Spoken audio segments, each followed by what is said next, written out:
The following may contain offensive language, adult humor, and or content that some viewers may find offensive. The views and opinions expressed by any one speaker does not explicitly or necessarily reflect or represent those of Mark Radulich or W2M Network. Please listen with caution, or don't listen at all.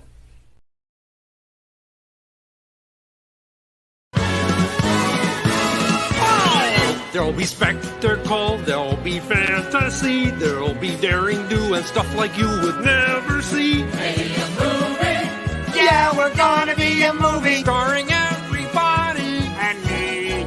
There'll be heroes bold, there'll be comedy, and a lot of fuss that ends for us real happily. Be a movie. We can watch it all develop. Starring everybody and me. We'll take the world and set it on its ear. Come on, join in. We're gonna start right here. And we are going to start right here. Hello, and welcome to a Radulich Broadcasting premiere podcast, triple feature. Triple, yo. Triple. Yo. West Side. Wu-Tang. I am your transracial host, the mandated reporter, and frankly, I'm mortified, Mr. Mark Radulich. And joining me over there is my brother from another mother, here to celebrate, here to end our celebration of Black cinema here in the month of February, Black History Month. Kung Fu Joe himself, the protocol son, Jason Teasley. How do you do, sir? I'm doing good. Exhausted like a motherfucker. Felt like I just took on 50 cops in the downtown streets of Brooklyn trying to rid the world of the man, but here we are finishing up yet another successful Black History Month as two white guys. Indeed. Do you think 5 shows was too many? I think we kind of pushed it this year. I think we could have definitely did without the biopic show, and I will harp on that till the end of days. I was so proud of that one. Next year's selection, I tried to make next year just 3. I tried to keep it to 3 next year. I was like, all right, I think 3 is the sweet spot. And Jason's like, no, basketball. I'm like, God damn it. So we have 4 shows next year. 5 is definitely too many. But I think 4 is our sweet spot. Yeah, I think 4 is our sweet spot too. Yeah, so it was interesting because I did that at work today, and I didn't even consult you. I was like, here's what we're doing. We're focusing on John Singleton, Samuel Jackson, Black musicals, and then I'm like, all right, I'm done. I've got all the things I want for this year. I've got all the movies I want to watch. I don't care what Jason wants. And Jason was like, you will care what I want. We're gonna watch 3 basketball movies. I'm like, yes, Jason. Yes, master. Well, I mean, the 3 basketball movies I threw in there are like iconic basketball movies. I mean, one's Samuel L. Jackson, one's Denzel. So, I mean... Yeah. No, you're not wrong. So that's next year. Next year, we have all of our Black stuff already. I could have threw Blue Chips in. You could have. I think just like a regular... I think you and I had talked about, and we actually didn't get a chance to tonight as of yet, maybe later, doing some keeping to... Like, Pat and Ronnie just want to have fun. They were like, let's talk about these movies. And so we have fun triple features. I think me and you need to stick to the sports ones, some football ones, some basketball ones. No, I think that's where we do well. We do have fun, Jason. We have fun. We have our B-side movie reviews. They're fun. We do. When my son doesn't big time you. So anyway, yeah, true. So we are concluding our celebration of Black cinema with our 5th show of the month. We're looking at Black satire, Black parody, Black comedy. We are looking at Don't Be a Menace to South Central Los Angeles While Drinking Your Juice in the Hood, which is the most hilarious title ever. I'm Gonna Get You Sucka. And then because Jason recommended it, and I don't see, I have to keep saying Black parody, Black satire, and Black comedy because How High is not a satire or a parody, but it is in fact a comedy. Why are we talking about How High when we were trying to stick with parodies and satires? Because it is kind of a parody and satire. Because I mean, you don't see you get all these uppity um, white. It's kind of a parody on when it came out. You had Orange County that came out, and it's kind of a parody of Orange County. Okay. I don't know if you remember seeing Orange County or I've not, never seen Orange or if County, you. so maybe that's why I'm not getting what this is supposed to be a parody of. I wouldn't recommend it. It's basically it was one of Jack Black's first major roles. Okay. It's kind of one of his launching pads. What I remember Jack and Black it in was his kind of earliest role was High Fidelity. okay. So Orange County was like it's kind of it's real uppity. And this is kind of the black version of yeah. It's and you also they were stealing Harvard out there, and then you didn't really have this was kind of a take on well why can't you have these black these two black guys that just like get into Harvard and see what happens. What could go wrong with two street guys getting into Harvard just because they smoke special weed?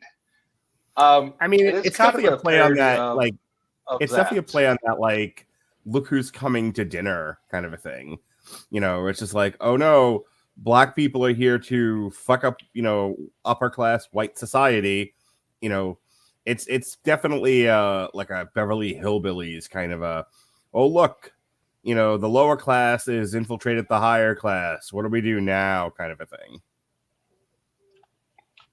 Another thing that I would compare it to is Accepted. Um, I kind of put it like in that kind of realm of like college movie is because it's like the outcasts like kind of succeed. It's Mm-hmm. kind of a parody of uh, and kind of even going back it's kind of a play on Revenge of the Nerds because you have that the outcast actually getting one up on the upper echelon of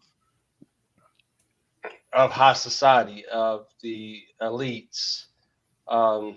You also have like kind of like the Van Wilders and stuff like that. And that's why I picked it because it is kind of a parody because you had all these college movies coming out, and this was just kind of a passion project for Red Man and Method Man. There was like, fuck it, you have all these white college movies coming out. Let's just say, what if two brothers got into Harvard? That was basic. That was the actual pitch to get this movie made. What if two brothers went to Harvard? That was basically the tagline that how they sold the movie. So it makes me laugh about how high, and we'll get into this in a little bit more detail when we talk about the movie. But it stars Method Man and Redman, two rappers, and there's a line in "Don't Be a Menace" about when Sean Wayne says to the little kid, I think it's Durag is his name in the movie. He was just like, we're an endangered species. And he's like, is it because we're black? He's like, no, it's because all the rappers are taking the actors' jobs. And I laugh my ass off at that because then we get to How High and plenty of young black comedians out there, plenty of young black actors that could have done those roles and done them better. And yet here we are, two rappers. And it's a very true thing. It's like, just as an aside, when you think about the amount of black actors that transitioned into film, you look at the amount of black athletes that transitioned into film, and you can't say that for metal and rock musicians. There's not that many. Now, it's a handful of actors that have gone into music, and one wrestler, but there's more than one wrestler. I'm sure Pat's got to yell at me about some obscure one. But, I can't think of too many guys in rock and metal that just utterly abandoned music to do movies. in the last 20 years or so, and yet like half of the movies that we talk about have rappers in them. Yeah, I mean, the only one that really jumps out is Dancing. I mean, that's the only one that has Who? any moderate success. Who? Isn't Dancing? Danzig?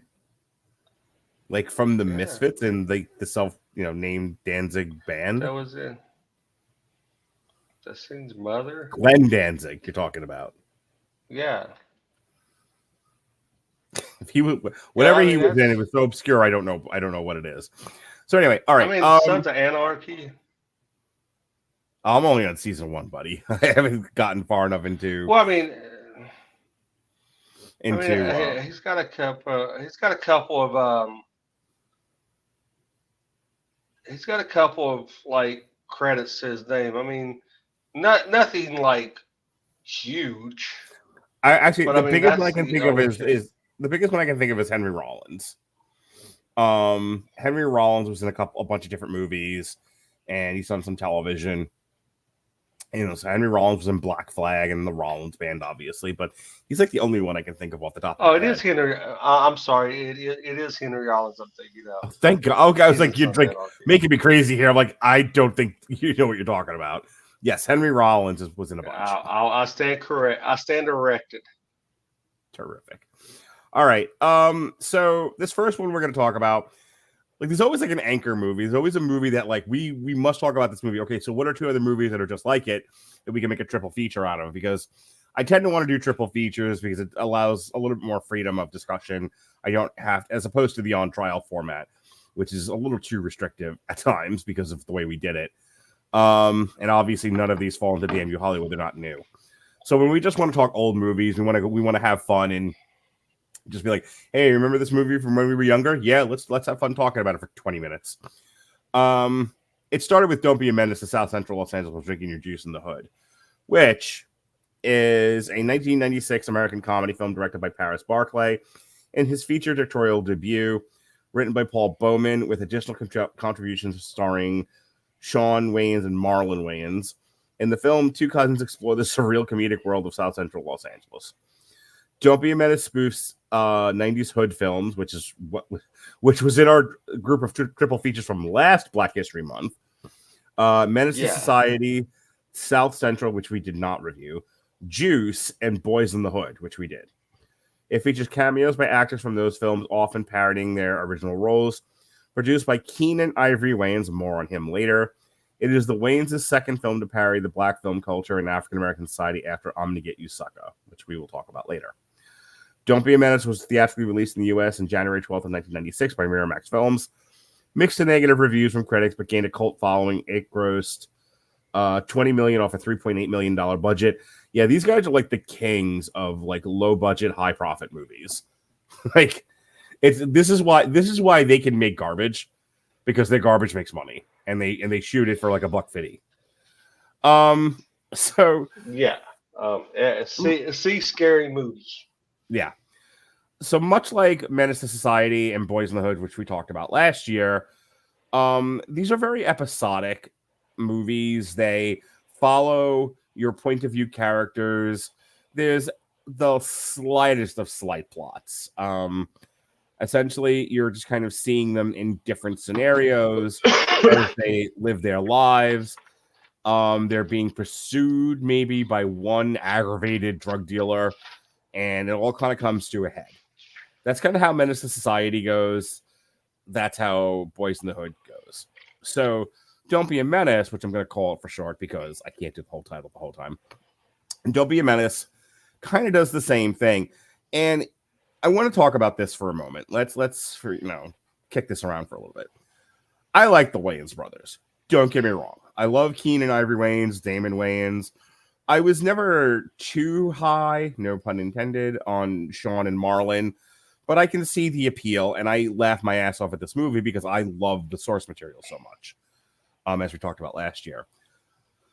But as biting, especially with this movie and the scary movies and a lot of the stuff they did beyond that, I don't find the Wayans brothers to be particularly smart in terms of their satire.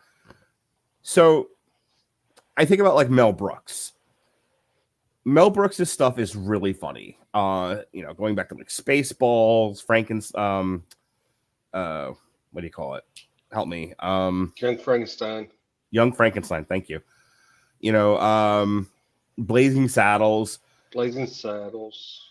Yeah, his early stuff. Right up. I think Dracula Dead and Loving It's kind of like where it changes for me, but everything up to Robin Hood Men in Tights, definitely before that, he wasn't so hit you over the head with his parodies and satire. Like there was a way of making fun of things that wasn't so directly obvious. I mean, it was, Spaceballs being probably the first and best example. Yes, obviously he cribbed largely from Star Wars, but he was making fun of largely science fiction and science fantasy of that time, writ large. And I think he did so in a way that was funny, but also it pushed you a little bit to think about what it was he was doing. When I watched Don't Be a Menace, I want to get your opinion on this. One of the things that comes across to me is they clearly watched these movies. They took scenes from them and said, let's just make fun of that scene. Like other than the message stuff, which to me is a little bit more Mel Brooks than not, everything else is almost like an SNL sketch.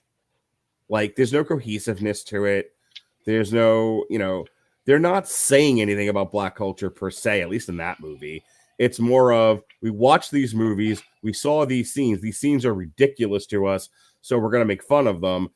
And you can almost watch this movie in any order and it wouldn't matter.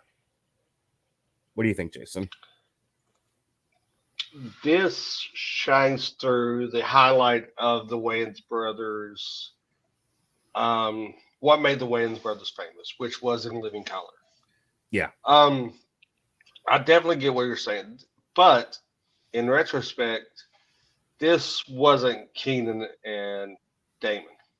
No. This was the vehicle for Marlon and Sean and Marlon to try to launch themselves out of the shadow of their older siblings. Even Kim plays a role in this, and you could see that she is even trying to distance herself.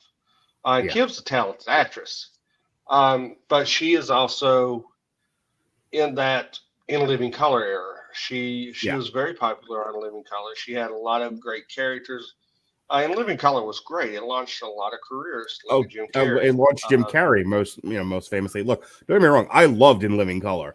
Growing up in a Black community, I won't do the joke, but growing up in a Black community and having all Black friends listening to rap music, when In Living Color came on, not that I saw myself in it, obviously, but I saw the culture I grew up in on TV in a way, in a mainstream way that I'd never seen it before. And Living Color was fantastic, and it was subversive.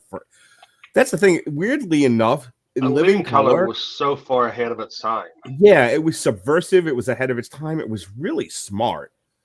Like, it was smarter than SNL at that time, which is why, like, as funny as Don't Be a Menace is, I still think it's kind of it's too broad. It's too hit you over the head. Yeah, it's very ham-handed. And you could tell that this wasn't Keenan. Keenan was very hands-off on this because Keenan, Damon, and Kim had their own vibe. They had their own stick and way that they kind of weave their stuff in. Go watch the first two Scary movies. The first two Scary movies are great. After that, you see a sharp decline in the quality of those movies. And I mean, like, literally jumps off a cliff and goes plummets straight through hell and through the center of the earth and comes out. We really should have done Scary Movie instead of High, by the way, now that I think about it. No. I mean, I would love to do Scary Movie. I mean, maybe we could do a longer of the ruin on the Scary Movie franchise, and and cut ourselves after two, and just suffer through the rest. Yeah. And then maybe we would end up on some crisis hotline after we finish 3. Okay. But anyway, the first 2 Scary Movies are have a lot of influence from Keenan and Damon. And you see that a lot in when we get to I'm Gonna Get You Sucka. You see a lot of Keenan's influence, and you can tell the stark difference. But this is where they try to launch their own careers. They try to step out on their own. And as much as I love this movie, simply because I love the source material. I love Juice. I love, we grew up, we talked about Juice, Don't Be a Menace, Society, Boys in the Hood. We love Boys in the Hood. Those movies we grew up in. We lived through the LA riots. We lived through those racial tensions and stuff. We lived through the OJ trial. We all, yeah, and we that was ingrained in our we grew up in the me and you, our generation grew up, and even my wife's generation, which possibly could be listening right now. We grew up in the explosion of rap music, the riots in LA, basically the melting pot, the hip hop generation. Yeah, we grew up at the time where a lot of Black culture became mainstream and accepted, in millions of dollars by white people. I think with Don't Be a Menace, culture became suburbia. Yeah, I think what Don't Be a Menace shows is, and I talk about this a lot with Robert, that you have a generation of very talented, very smart people who do things. They know why they're doing those things. They know why things work and why things don't work, and they make successful art. And then the next generation doesn't really learn from the generation prior. They just imitate. And they don't know why. They're just doing it because they know they've seen it work, so they just copy and they just copy it, and they don't know why it works. Copy paste. Yeah. And so I wanted to talk about this one first because I knew you were excited about it. It's probably more well known than I'm Gonna Get You Sucka for a variety of reasons. I mean, anyone listening to this podcast right now is probably familiar with, at the very least, Boys in the Hood, and to a slightly lesser degree, Menace to Society, and only us cool guys know Juice. But you got the juice. You got the juice now, Jason Teasley. But people know that stuff, and they know this movie. Like, everybody knows this movie because it's a stupid long title and everything. It's closer in age to a lot of people who might be listening now. Also, it's making fun of a genre of movies people have seen in the last 20 years. That's why I didn't want to start with I'm Gonna Get You Sucka, because it's making fun of a genre of movies that you and I love, but it's from the 70s. It's making fun of blaxploitation movies. But I'm Gonna Get You Sucka is so much more sharper and so much funnier, especially if you know the source material, and so much more intellectual in that they were more subtly making fun of a genre of film than this one does. And so what I'm getting at is that, Keenan and Damon and company make this really funny, intelligent film. And then it goes to the next generation of Marlon and Sean, who saw their brothers be successful, saw what they did, don't totally understand how they did it, and did their own thing. And it's not nearly as intelligent. It is it's like I said, it's very, you use the word ham-handed. It's very broad and obtuse.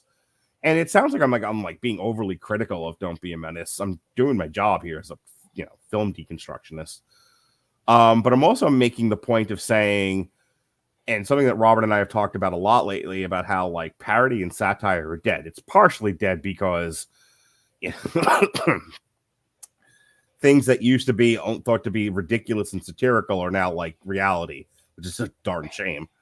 But also because I don't, somebody in the group chat brought up they're redoing The Naked Gun with Liam Neeson, and was I think I sent it out. Yeah, I think you're the one that put that in the group chat. My reaction was yuck, because I sat through every episode of Mel Brooks's History of the World Part 2, and I wasn't on the review mostly for this reason.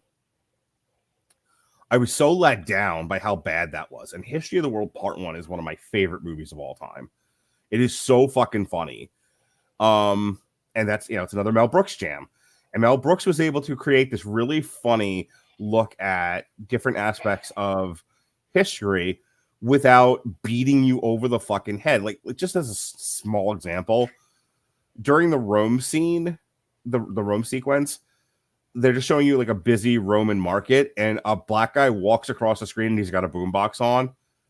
That's it. They don't lampshade it. They don't like point to it. No one goes, why are you carrying a boombox, homeboy? Like, there's none of that. It just happens, and you laugh because it's obviously out of place, but it's also like, ha ha, don't we always put black guys in that position on film at this era? There's all of that's done in that moment without having to be obvious about it. And that's a lesson that didn't translate for Marlon and Sean, at least in this movie. Is everything has to be pointed at. It's so funny, like the meta thing about like Keenan Ivory Wayans walking into frame as a mailman and yelling message. And it's like, and they're doing it to make fun of the fact that these movies are so obvious about it, but also they have to yell at the audience, in case you missed the joke, here's the joke. You want to know why that's in there? Why? Is because Boys in the Hood, John Singleton was actually a mailman in Boys in the Hood. Oh, is that why he's a mailman? Okay. That's why Keenan plays a mailman.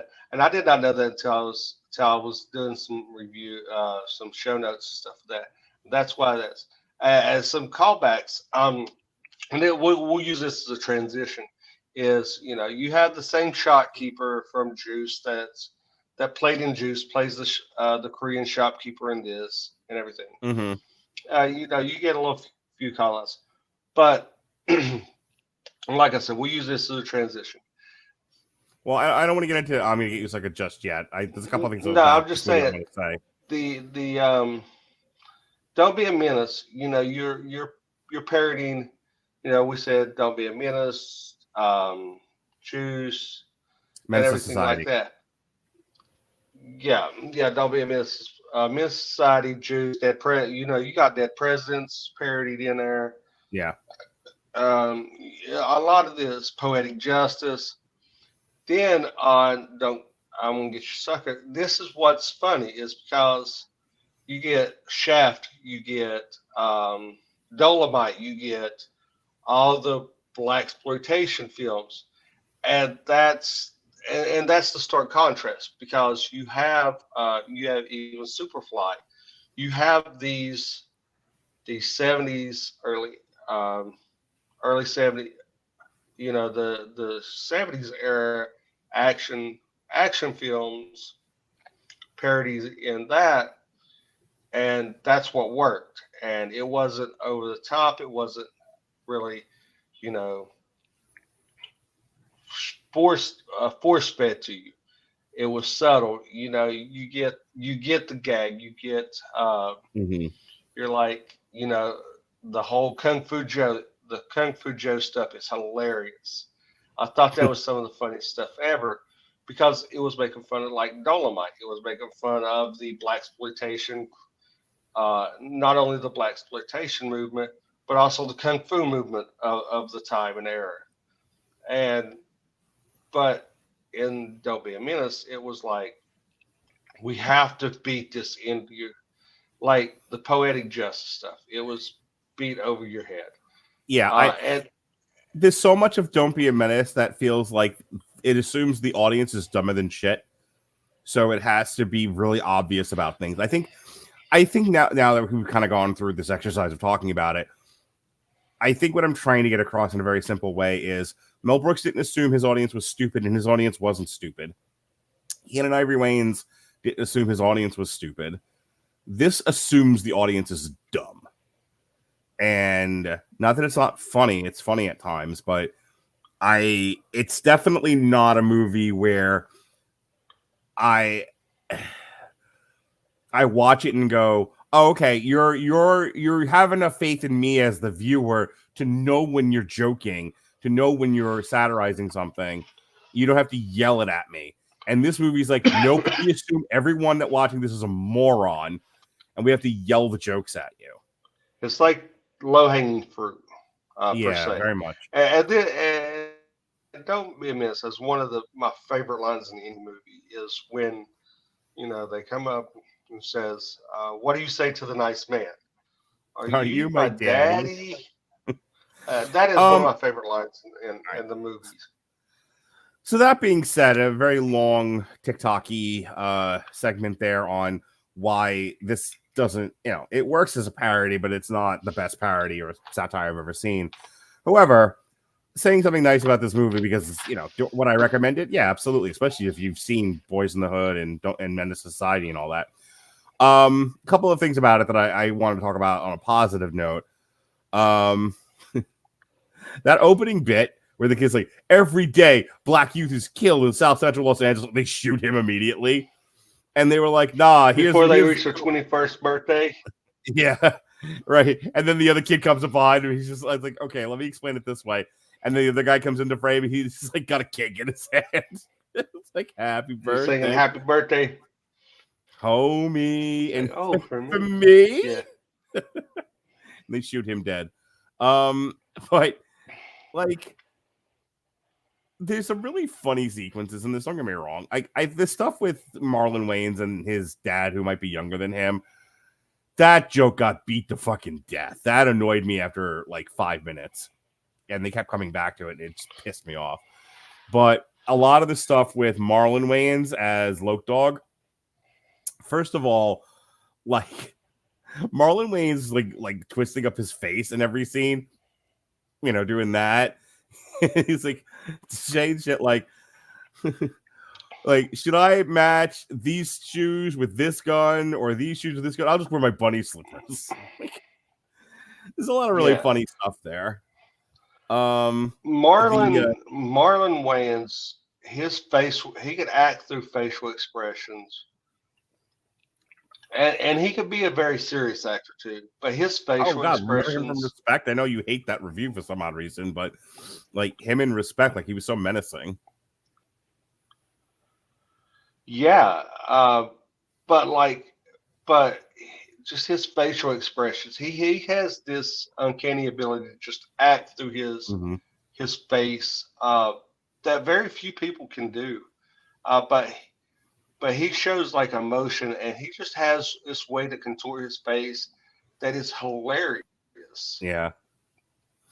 Him, one of my okay, this is the last thing I'm going to say, and then we'll move on. My favorite gag in this entire movie, like your favorite line is, what do we say when we meet a nice man? Are you my daddy?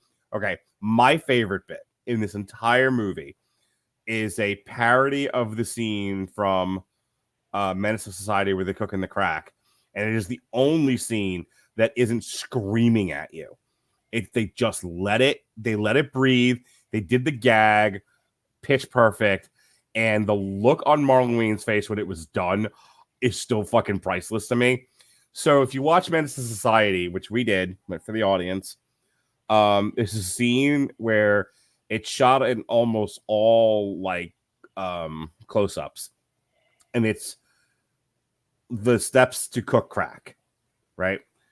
And they do the same bit where somebody brings him like a paper bag full of stuff, and it's a close-up of him turning on the oven, and then they're doing something else, and they're slowly but surely you're getting more shots, and you're backing up, and then you realize he isn't cooking crack, he's baking a cake. That's pretty funny. Dude, the first time I saw that, and it got me. I laughed my ass off. And the look of pride, of like retarded pride that he has, that he made this fucking, and it's not even like just like a regular cake. It's like 2 tiers. It has columns on it. Like he's so proud of himself. He's so like, I fucking die laughing every time. Like, there's some stuff that, because I know how the movie goes, I kind of snicker at now. I don't really laugh that hard. That still gets me every time. It's such a great scene. And like I said, his physical acting is uncanny. And just one gag that I like, and it gets chuckle out of me every time, is when he sees the girl drinking the 40, and he looks, he goes, "I bet I can get her number." He goes, "Man, you ain't getting her number." And he walks over and goes, "Bitch, give me your number." And he puts a gun to her head. Gun to her head. He's like, "Bitch, give me your number. Break off your number." He's like, yeah. By the way, take a drink every time Marlon Wayans says "break yourself." You will be drunk by the end of this movie.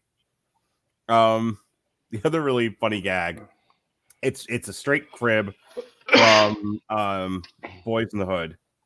I believe it's after the one football player, Morris Chestnut, gets shot, and Cuba Gooding Jr.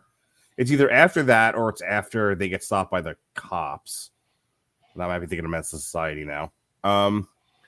But he goes to the girlfriend's house, and he's in the living room, and Cuba Gooding Jr. is just throwing punches. He's just throwing air punches. He's not hitting anything, but he's like so upset, and he doesn't really know how to compose himself. So he's just throwing punches everywhere.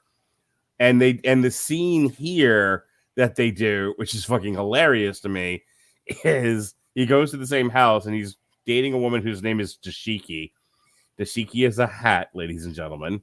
He's dating a girl named Dashiki, and she has 7 children of various races. And he's just punching them all. He's just punching babies left and right. It still strikes me really funny. I was gonna say the other one. Yeah, that scene always cracks me up. So anything else about Don't Be a Menace before we move on? Nah, I think we've covered it pretty much. All right. So let's go back in time to a more innocent year, the year of our Lord, 1988. 88. I saw this when it came out because which would have put me at, I think, 12. This is I'm Gonna Get You Sucka, which is a blaxploitation parody film written, directed, and starring Keenan Ivory Wayans in his directorial debut. I saw this as a kid and fucking loved it.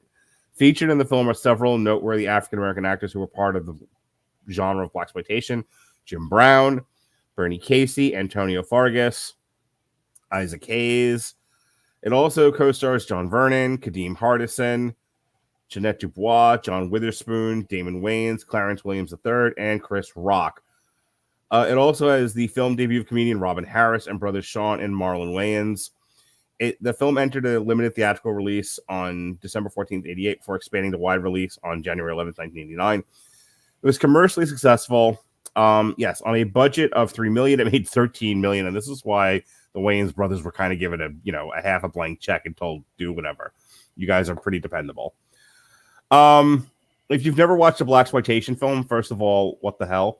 Second, check out Jason and I's first run of Black History Month, Black Cinema reviews, where we did a deep dive into blaxploitation movies. And then the second year, we took one of the blaxploitation actors, Pam Grier, and looked at 3 of her movies. So we are experts.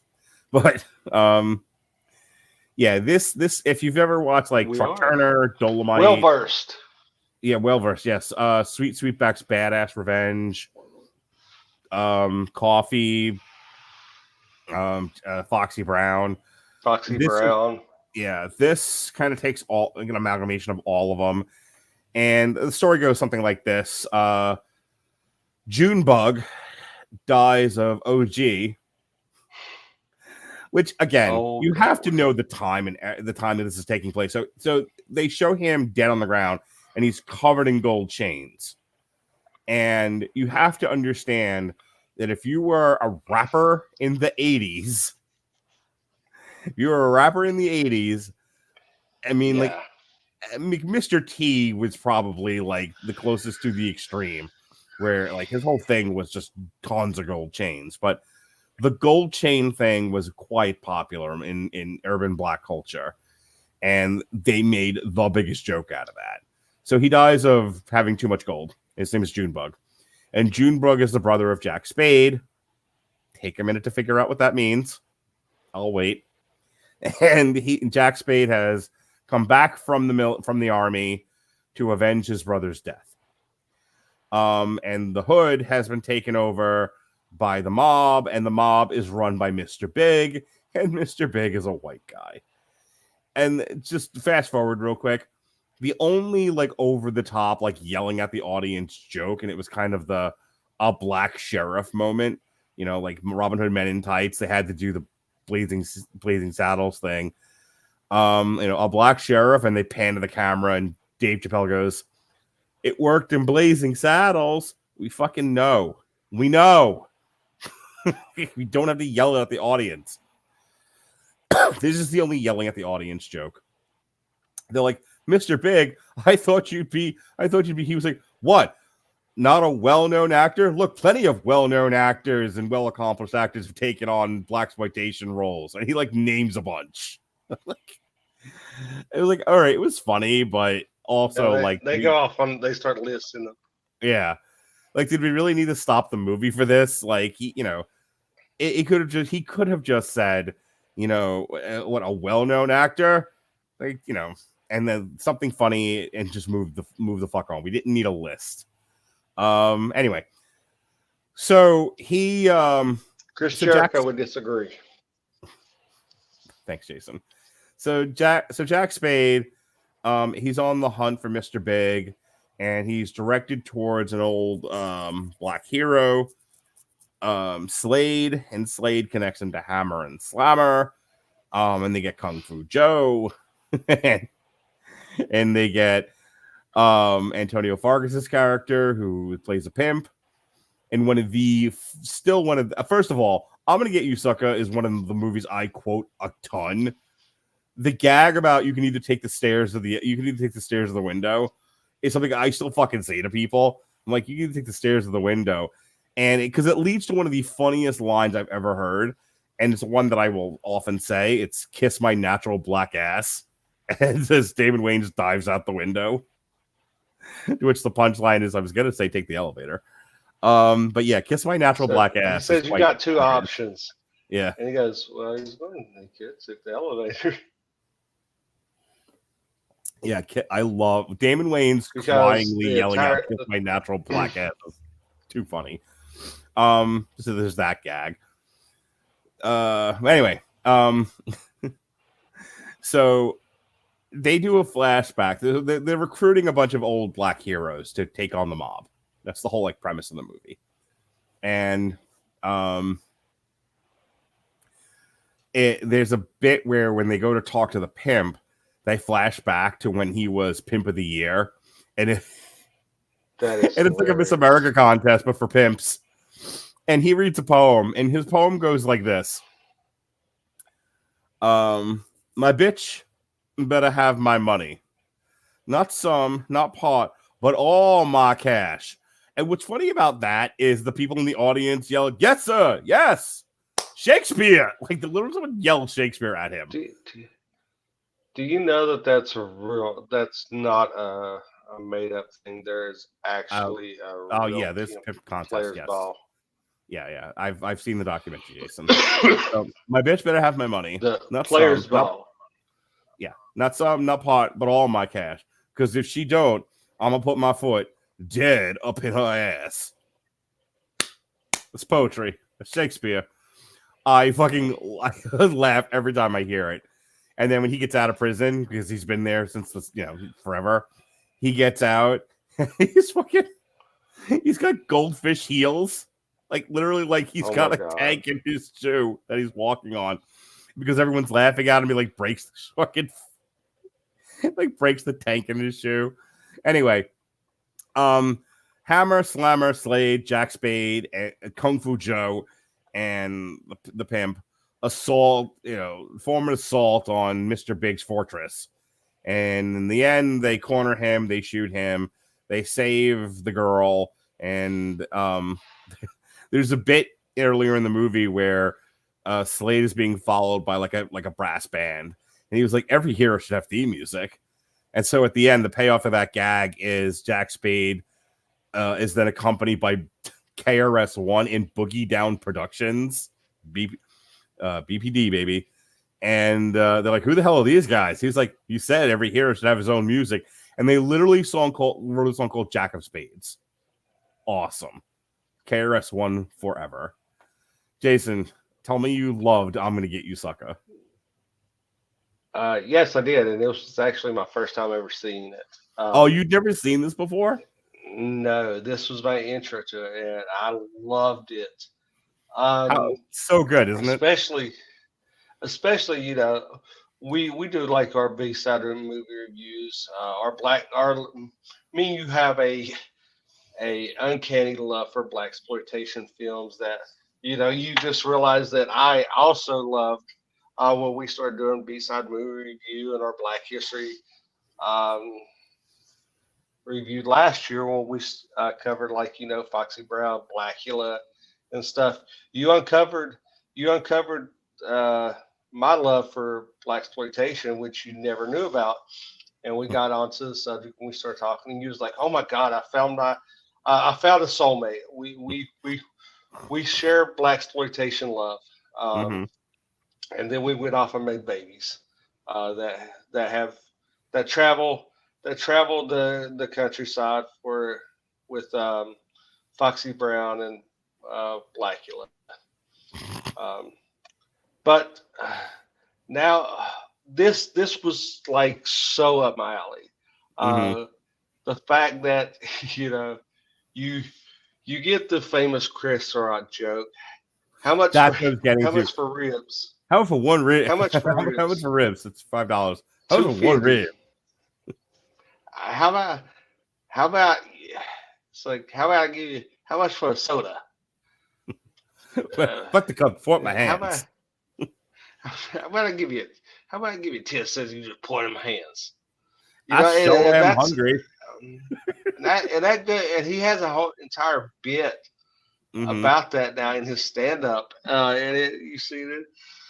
You see some early Chris Rock, and it's hilarious because you don't expect it. You don't expect to see some of the characters in here. So my daughter does a thing where she'll punctuate. My daughter does a thing where she'll punctuate a joke or like a pun or a line by doing like an overbite. She'll be like, and that's why the Golden Girls got canceled. Not enough sex. Or like I'll take a picture of her, and because she's such a goofball, she'll just do that pose. She'll just go, one of those. That's fucking Chris Rock. Chris Rock. It's like, how much for one rib?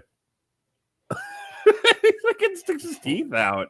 Yeah, like it's so funny. And like, because this is so over the top. One of the funniest things was, I can't remember who it was. They're in the shootout in the parking garage, and they run out of bullets. And they goes, "Well, do you know any of the kung fu stuff?" He goes, "No." He's like, "Well, let's just fake it." And they start doing this like absurd, like over the top, no idea what you're doing, like try karate battle, and it is the funniest fucking thing I've ever seen in my life. Like, I was howling laughing because it looks like they're having seizures. And like having a slap fight. Yeah, I mean, and they're like, oh, okay, we give up. And it's just so funny. And then you have why's he always get to go through the door? Why's he excuse fucking me? Yeah, it's like, well, And it's just some of the gags are just so funny. Like, But he do you see what lights I the mean about dynamite like before how? he even goes down the building. Do you see what I mean though about how this doesn't assume you're a moron and Don't Be a Menace does? Like, there's a stark contrast between I'm Gonna Get You Sucka and Don't Be a Menace. Oh yeah, that's what I was saying. Is you have the definite um thing of them not beating you over the head. You have Yeah. it's sly. You're not you actually have to pay attention to get the joke, and it's like an aha moment rather than the Yeah. I get it. Yeah. I also the major difference between I'm Gonna Get You Sucka and Don't Be a Menace is Don't Be a Menace doesn't have any real narrative flow. Like I said, it's just a series of sketches mildly resembling the movies they cribbed from.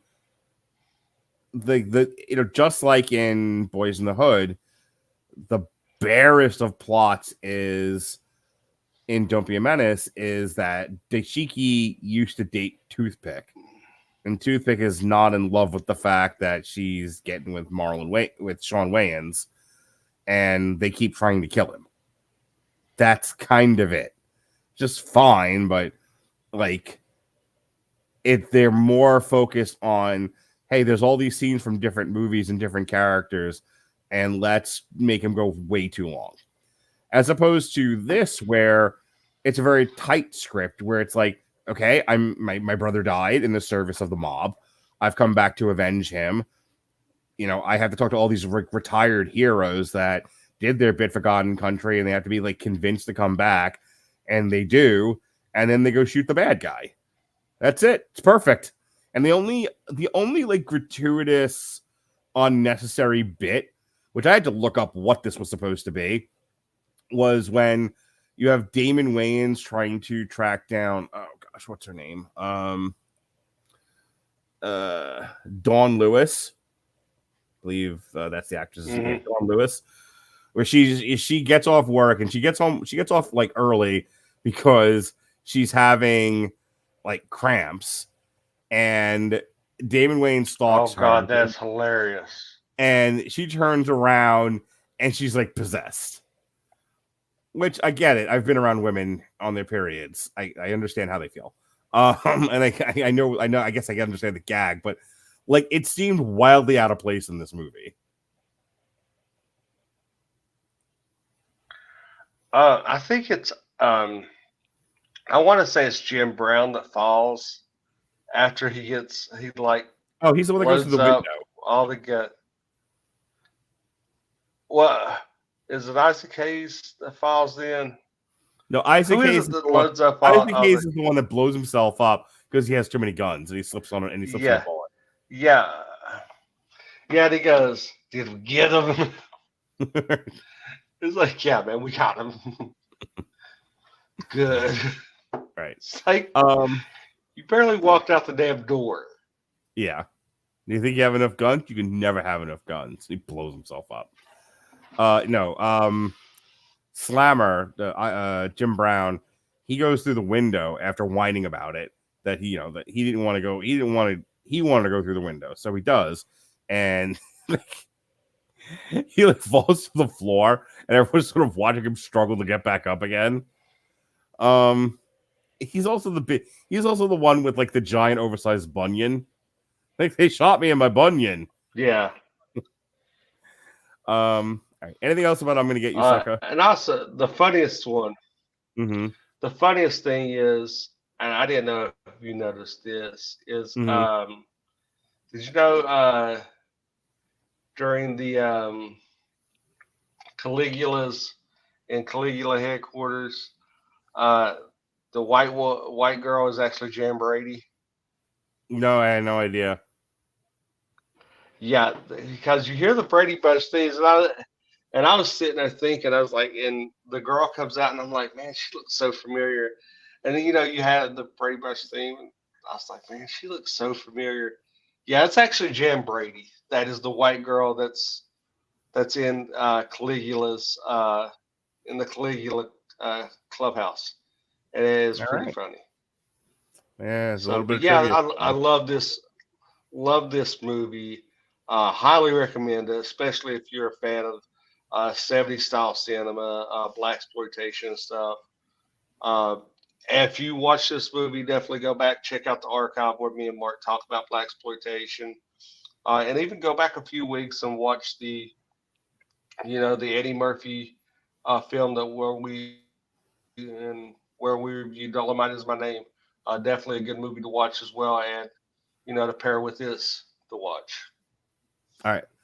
And lastly, and if you think I've been talking too much this episode, Plugs. well, now's your chance I'll get our shows in there. Now you can watch Jason take over because we're going to talk about How High. This was Jason's pick. And, I'm not quite like the big baby that Jason is, that when I watch something I don't like, I have to make a big deal about it. But I did not love this. But this is one of Jason's babies. So here we go. How High is a 2001 American stoner comedy film starring Method Man and Redman, written by Dustin Lee and Abraham and directed by Jesse Dillons. This is his future film. In the film, Redman and Method Man portray two cannabis users who were visited by the ghost of a deceased friend after smoking his ashes. We can't do any more drugs, Keith Richards. You already did them all. We have to wait till you die and smoke your ashes. The ghost helps with their exams, and they receive scholarships to Harvard University. The film received generally negative reviews from critics. Yeah, no shit. This was also not commercially successful. It had a $20 million budget, and it made $31.3 million, so not exactly a high earner. I did want to read this before I turn it over to you. Entertainment Weekly rated it third in their Best Stoner Movies top 10 list. It also won a Stony Award for the Best Stoner Movie in 2002. So, I guess it has its defenders. The premise is I already read the premise. Jason, why did you make me watch this? How High is a movie that is it's one of those movies that you can just throw on, and it's a feel good movie. Who doesn't like Redman and Method Man? You love you some Wu-Tang. You love you some Redman. You love Method Man. Wu-Tang ain't nothing to fuck with, and they are for the children. So I figured this is one reason why I pitched it to you as well. I know you love you some Wu, so I can't believe you didn't like this. It's a fun movie. Some of the shit we watch is stupid, Mark. We're not always, you watch, okay, you got with Robert, you and Alexis, and you watch your Heidi-Tidy Oscar films. Sometimes you got to come down here with the poor folk with me and watch something that's totally fucking stupid and enjoy it, okay? You gotta not be so uppity. Quit being an uppity white guy. Oh, okay. Not everything is Dom Perignon and caviar. Sometimes it's government cheese dripping on your nipples, okay? Just tell me why you like this movie. I like this movie because it's pure stupid fun. It's the lowest common denominator. It's something that I can just, if I catch it on, it's something that I can just chill and relax to.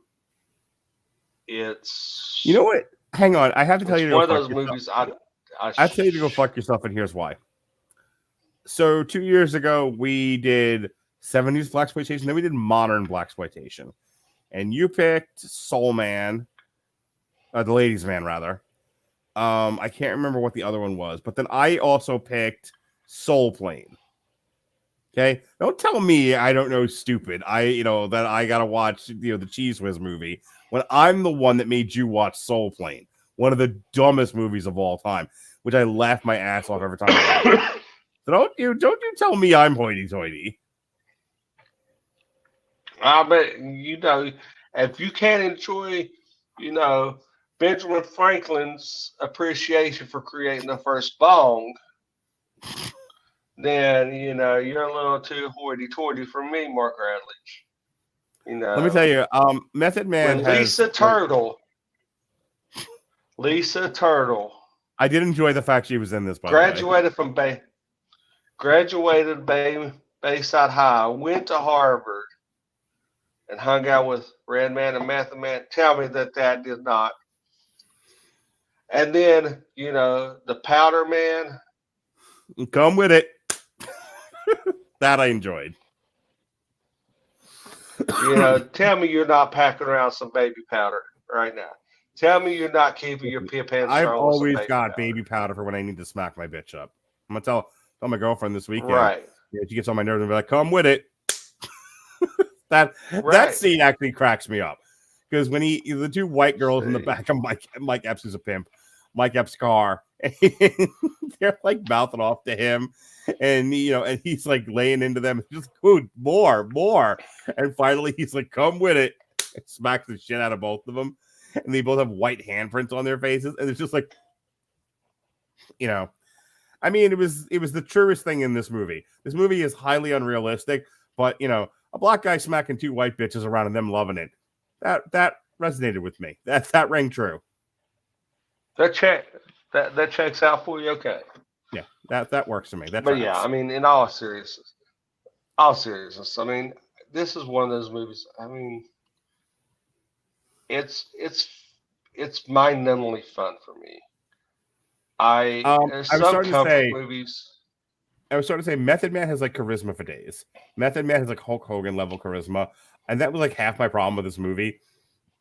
I enjoyed him, and I like his character, who's genuinely trying to make the most of his Harvard education. But like Redman, one, I don't particularly enjoy him as an actor, and two, his character was grating. It was like you somehow bumblefucked your way into Harvard, and you take none of it seriously. And when things don't work out for you, you're like, oh, let's just give up. I kind of was cheering for, I was cheering for Method Man to succeed and win in the end and beat the evil Dean. I could care less about Redman. That's like half my problem with this movie. And exploding pigeons. You don't like exploding pigeons? I mean, who doesn't? All right, finish up. Shit everywhere and then explode? Yeah, I mean. What else about this movie did you like before we go? Come on, Mark. This is one of those movies. I mean, everybody has comfort movies. This is one of my comfort movies. This is one of those ones that no matter like if I'm in a funk that I just need a pick me up. This and Van Wilder, I could throw Harold and Kumar Go to White Castle, which is one of my wife's quote movies. Oh my god, I love Harold and Kumar Go to White Castle. That cracked me the fuck up. That is basically the movie that mine and my wife's relationship is built upon. For one, if you ever talk to my wife, please have her tell the story of why Harold and Kumar is the movie that our relationship is built upon, for one single line from that movie. My friends and I saw that movie in the theater, and when it was over, went to White Castle, and we reflected on the power of suggestion.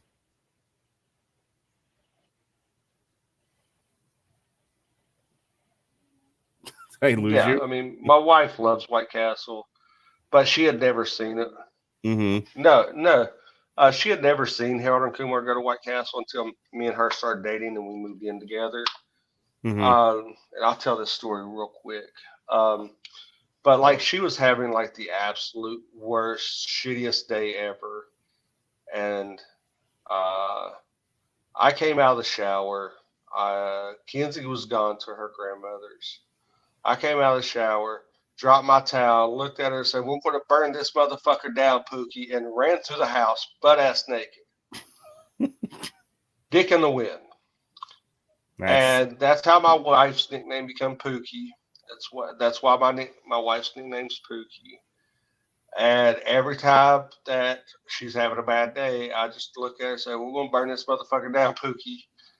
And she can't help but laugh. But anytime me and her's both having a bad day, we always throw that movie on. It's a comfort movie. Van Wilder's like that for me.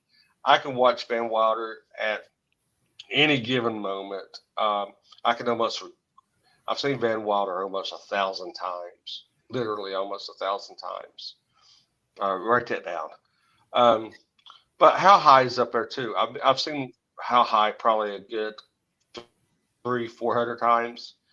And it's just one of those movies that if I'm having a bad day, I could just throw it on and just have it in the background and just kind of veg out to it and just kind of reset and just not let anything else around me bother me. Just watch it and it helps recenter me and just all the negativity just melts away and I can refocus and just mind-numbingly an hour and a half later, I'm refocused, bounce back, and everything's all good. Okay. I won't take that from you. Obviously, it's a movie that means a lot to you.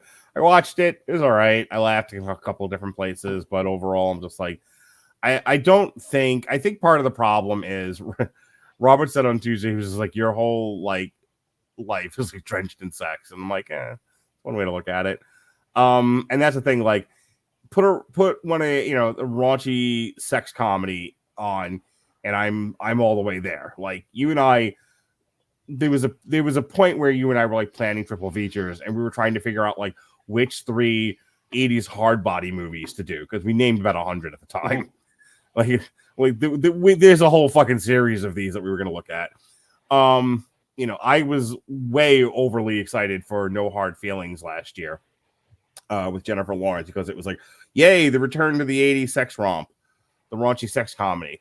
There was a debate in our conversation in our group chat about how the raunchy sex comedy kind of came and went, and what took its place was the stoner comedy. And the stoner comedy comes at a time where my focus was elsewhere. So I think we're close in age, but somehow like there's stuff that kind of is more in my ex-wife's generation. She's 7 years younger than me. And I feel like the people that were in the next group behind me that I was friends with grew up with the stoner comedy. And those movies, like they are to you, are meaningful to you. Like, and they're not to me. You put on like a Blame It On Rio or Joysticks or something. And I'm like, yes, these are movies are Hot Dog the movie, Hamburger the movie. Like these are all Porky's. These are all meaningful movies to me. Revenge of the Nerds. How have we not done that trilogy? These I'm are up all. for it if you want to ever do it. Yeah, I think we did Porky's. We did do Porky's. My insistence, we did Porky's. But like those are the movies that jump out and mean things to me, as dumb as they are. I think that group grew up with the stoner comedies, like I said, also like I wasn't really like into drugs growing up. And so I think when you start making movies about a subject that I don't have a tremendous amount of attachment to until I was much older, the comedy, the humor, the entertainment value sort of lost on me, where it isn't with sex, which I was exposed to as a child a lot. Dad did not give a shit what I watched, and I watched rated R movies from like the age of 5. So now you know a little bit more about me. Yeah, same. Yeah. That's the only thing I can think of as to like why this movie like doesn't appeal to me, because the same kind of movie where the proletariat or get over on the uppity, upper class, like, it's been done to death. It's been done, I just reviewed a movie that I thought was trash, Saltburn. Like that kind of framework is out there. It's been done to death. And it works. People like seeing the poor get over on the rich. And that's what How High is. Now it's just a matter of how you handle it and how you do it, and who you do it with. And if it works for you, great. I'm not taking that away from anybody. It's just, it was kind of a meh for me. But I'll tell you, this Black History Month was not a meh for me. I think from the Blackening to How High, we talked about a lot of good movies. We had a lot of fun here, had a lot of interesting conversations, and I am not unhappy we did this. So I promised Jason we'd be done in an hour. We're at an hour and 10, so plugs. This past Tuesday was our 3 hour, as Jason alluded to, hoity-toity Best Picture survey. We looked at all 10 movies nominated for the Oscars for Best Picture. I told I told Alexis and Robert ahead of the show, like, let me lead. I need this lean and clean, no tangents, no starting conversations in the middle of one we're already having, no going into business for yourself. And to their credit, both Alexis and Robert were mostly on point. So bravo to that. So it's a really good listen. I've listened back to it. I think we did a really good job this year. Next week, we will be reviewing Dune 2, which is looking like it's going to be the first big hit of the year. And then on Tuesday, Sean and I are dipping back into the Baz Luhrmann filmography. We're doing an on trial for The Great Gatsby, which I'm going to make my kids watch this weekend. Let's see. When is Jason coming back? Jason had originally... I'm back the 1st. April 1st? Yep. April 1st. I'm coming back April 1st for Godzilla. Oh, that's right. You're 2 in 1 week. So yes, Jason has the month. So Jason worked all of February. He has the month of March off. However, he's got a double shot with me. April 1st is Godzilla, Kong, The New Empire, and then he's back the next day to do the one show we couldn't fit into this month and had to kick into another month. We're doing the entire Friday trilogy. It's fucking Friday, motherfucker. How the fuck you get fired on your day off? You fired on your day off. Yeah. You know we're going to stop smoking weed. You know this. Listen, Jason. Yo, I need to borrow your VCR. I need to dub a tape. That line still cracks me up. Like, it is the year of our Lord 2024, and I need to borrow your VCR. I need to dub a tape. Still cracks me the fuck up. But yes, we're going to be looking at Friday starring Ice Cube and Chris Tucker. So, and then the stupid sequels that followed it. But that should have been one and done, and it's not. That is one of those movies that absolutely lives by the name Long Road to Ruin, because it goes off a fucking cliff. All right, you got anything else going on, Jason? Otherwise, we're gonna say goodnight, Gracie. Nope, I'm done. That's right. You don't have your other podcast anymore. Good night, Gracie. All right. For Jason Teasley, the Protocol Son, I'm Mark Radulich. Thank you for taking this Black History cinema journey with us. Be well, be safe, and behave.